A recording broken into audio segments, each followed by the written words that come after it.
Maka manusia yang paling cerdik adalah apabila dia bangun pada pagi harinya sampailah dia tidur, kesemuanya dilakukan kerana Allah Subhanahu wa ta'ala. Semua benda harus dia buat kerana Allah. Mandi dia kerana Allah, makan dia kerana Allah, tidur dia kerana Allah. Berapa banyak benda harus yang kita rugi berpuluh-puluh tahun. Sekiranya diniatkan kerana Allah Subhanahu wa ta'ala,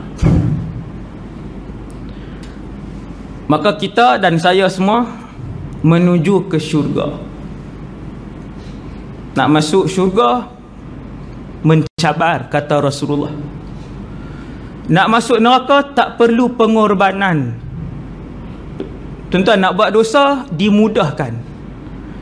Setan pun ramai, kawan-kawan hak setan pun ramai. Bukan saya cakap ni, minal jinnati wan nas. Hak jenis setan ni, hak jin pun ada, hak manusia pun ada. Tambah nafsu pula. Maka kita tengok, kalau nak buat jahat senang je, semua orang ada pengalaman. Tapi kalau nak buat baik, Allahu Akbar. Nak imarahkan rumah Allah, nak buat sekolah agama, nak bina tahfiz, oh sudah, dia punya cabaran dia hebat. Maka Nabi kata jalan menuju syurga mesti susah. Mesti susah. Kalau jalan menuju syurga orang tu jadi mudah, dia rasa tak ada apa pun ustaz, semua boleh buat. Buatlah dah duk buat benda haram. Maka nak tahan nafsu daripada buat benda yang Allah larang mesti susah. Dan kesusahan tu saya dan kita semua kena tanggung sampailah kita mati.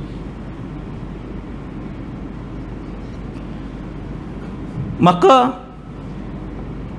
ahli syurga ni tuan-tuan, seperti mana kita hidup di dunia ni, kalau sekolah macam saya, cikgu sekolah,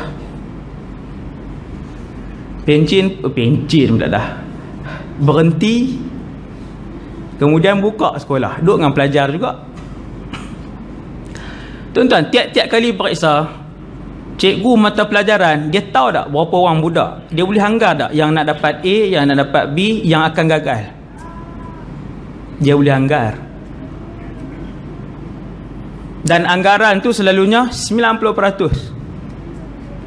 Dia mengajar matematik, dia tahu berapa orang yang akan gagal ni. Hak tingkatan 3 darab tak boleh lagi, darab 7, sifir 7, sifir 8 tak lepas lagi. Dia boleh tahu dalam kelas ni berapa orang periksa akhir tahun yang akan gagal dalam matematik. Boleh agak. Sama macam ahli syurga. Ahli syurga pun sama. Kalau satu orang yang memiliki mulut yang tak elok, hati yang tak elok, tangan yang tak elok, mata yang tak elok, kaki yang tidak elok, macam mana dia nak jadi ahli syurga kalau dia mati dalam keadaan macam tu? Satu orang tak payah hukum orang lain, tiap-tiap orang boleh ukur diri dia sendiri. Elokkah hati dia? Dia tengok anak kawan berjaya, dia hasad dengki, dia geram, dia marah, dia benci ke dia suka dengan kejayaan orang? Jawapan dia benci. Hati dia tak elok. Dia tengok jiran dia buat dosa, mulut dia bawa hak aib tu pijak je habis satu lorong tu, maka dia mempunyai mulut yang tak elok.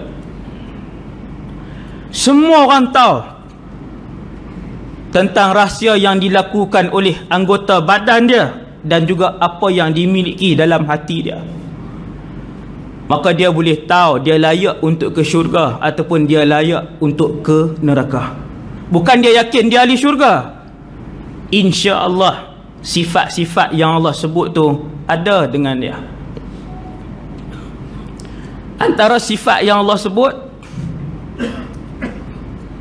yang ada dalam surah Al-Waqi'ah, siapa baca surah Waqi'ah hari-hari dia boleh jumpa ayat ni. Allah sebut sifat ahli syurga iaitu la yasma'una fiha, apa dia ayat dia? Lagwan wala ta'thimah. Illa qilan salaman salama. Ahli syurga ni, ulama tafsir kata nak kenal ahli syurga ketika dia masih hidup atas muka bumi ni, apabila mulut dia sentiasa bercakap benda-benda yang baik saja. Benda-benda yang sia-sia, yang melalaikan, dia tak pernah sebut dengan mulut dia.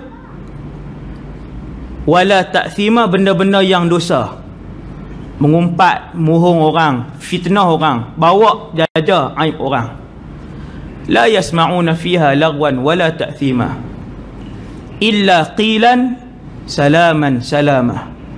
Dalam syurga nanti kalian akan lihat semua orang hanya bercakap benda baik saja. Mencarut tak ada, mohong tak ada, jajak aib orang tak ada, fitnah orang tak ada, mengumpat orang tak ada dalam syurga. Indahnya kehidupan syurga. Selesai. Kemudian sampai di hadapan Allah, duduk di padang mahsyar. Tak sat mukadimah 8.30. 9 habis ya, sat ya. Bila kita berdiri di hadapan Allah untuk ditimbang amalan, lalu didatangkan neraca timbangan yang dinamakan sebagai wazn. Wal waznu yawma idzinil haq. Kemudian panggil kita seorang demi seorang. Ada 4 keadaan manusia ketika berdiri di padang mahsyar setelah ditimbang amalan. 1, timbang-timbang masuk neraka.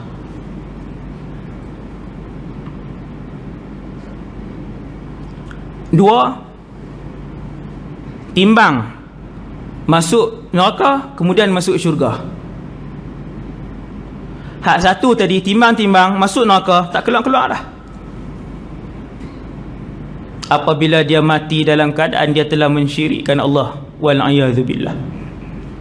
Hak ni paling berat. Paling berat. Tuan-tuan kalau rajin fikir, tuan-tuan, kehidupan di akhirat tiada kematian. Semua makhluk berasa mati seorang sekali je. Bila? Hak dunia ni. Saya dengan kita semua hak duduk dalam masjid ni akan rasa mati, sakit mati seorang sekali lah.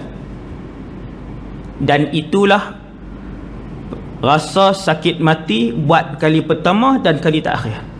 Betul tak mati dah Ustaz? Tak mati dah. Roh hanya keluar dan pindah di alam lain je. Dia tak rosak. Macam yang bulan dulu saya ceritakan.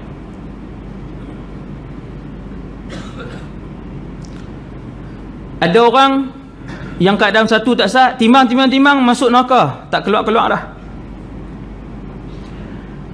Antara benda yang saya renung, antara lah, bila kita duduk seorang-seorang, banyak benda boleh renung tentang akhirat ni. Tuan-tuan, bila Allah sebut khalidina fiha, mereka akan kekal di dalamnya, syurga dan neraka. Kita pun pandang dalam akhirat nanti, dalam syurga dan neraka, masa tetap ada. Masa. Sebab tu siapa yang telah pun habis tempoh masa siksaan dia habis dan dia tidak pernah mensyirikkan Allah, dia akan dimasukkan dalam syurga.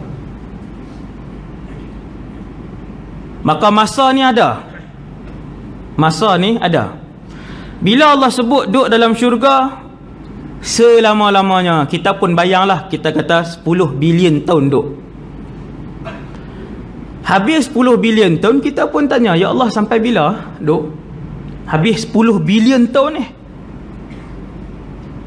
10 bilion tahun tu boleh jadi umur segala makhluk yang ada dalam alam ni. Boleh jadi. Contoh, start daripada Allah Ta'ala mula ciptakan qalam. Makhluk pertama yang Allah mula cipta, Al-Qalam ataupun Al-Arsh. Ada dua pendapat. Makhluk pertama dalam alam ni. Sebelum bumi, bintang, langit semua ni, sama ada al-qalam, pen yang menulis. Qalam Allah lah, kita tak tahu macam mana. Ataupun al-arash. Bila habis 10 bilion tahun lebih kurang, contoh yang kita buat, kita pun bertanya, ya Allah, sampai bila duduk dalam syurga? Tuhan kata selama-lamanya. Kita pun masuk dalam syurga apa semua saat kita sebut keadaan syurga. Selepas 10 bilion tahun lagi, kita keluar pula. Sampai bila? Tak, dia punya ending jadi macam mana nanti? Sungguh kita sihat selama-lamanya, tak sakit dalam syurga. Sungguh kita kaya selama-lamanya, tak miskin dalam syurga. Sungguh kita gembira selama-lamanya, tak ada siapa sedih dalam syurga. Sungguh kita muda selama-lamanya, takkan tua-tua dah dalam syurga. Tapi sampai bila? Otak kita ni bila kita fikir dia pi tu, lepas tu dia jumpa dinding, dia tak boleh pi lah. Sampai jadi apa? Kalaulah kehidupan syurga yang penuh nikmat tanpa sempadan tu pun kita duk fikir, apatah lagi orang yang Allah tentukan di padang mahsyar bahawa dia adalah ahli neraka selama-lamanya. Nak fikir kok mana tuan?